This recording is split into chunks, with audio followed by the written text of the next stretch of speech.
more spending growth on internal security than there is on external security.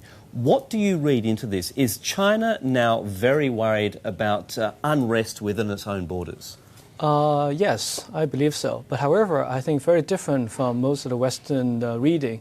It is far less about, the recent Jasmine Revolution. It's probably, my reading is probably more about the growing income inequality and the growing disparity between those who have and those who have not, especially about the housing market.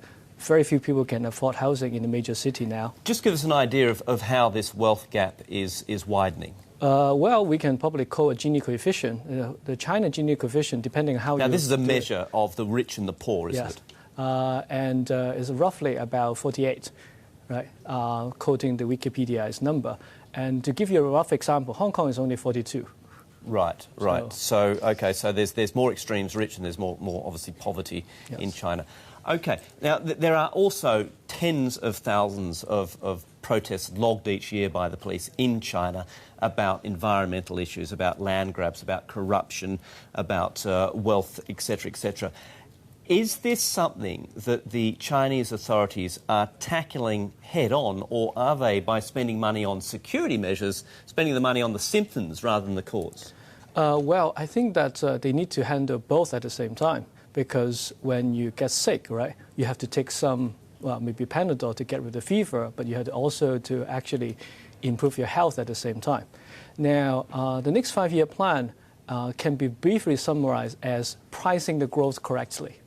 In other words, growth actually has a lot of cost in the past, which is the past can probably be described as more like a Dickensian 19th century capitalism. So coming forward, they actually lower the growth rate to 7% and actually spend a lot more money in environmental protection as well as in some other form of measure to essentially to price correctly the cost of 1% of growth. Okay. Wen Jiabao has also said that he wants to see poverty eradicated by 2020.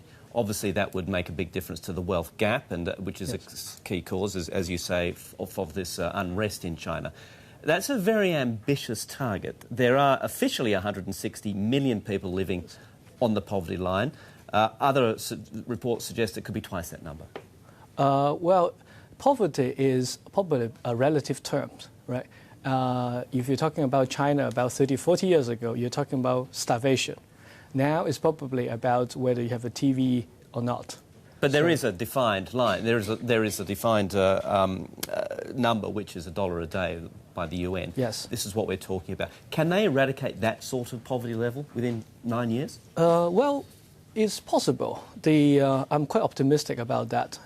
The growth mode is probably going to change from exporting to Western country to make the eastern coast actually the consuming center, replacing the Western world, and the inner part, which is actually much poorer, to essentially replicate the development model of the coastal So the West supplies, the manufacturers of the West supply the consumers of the East within one country?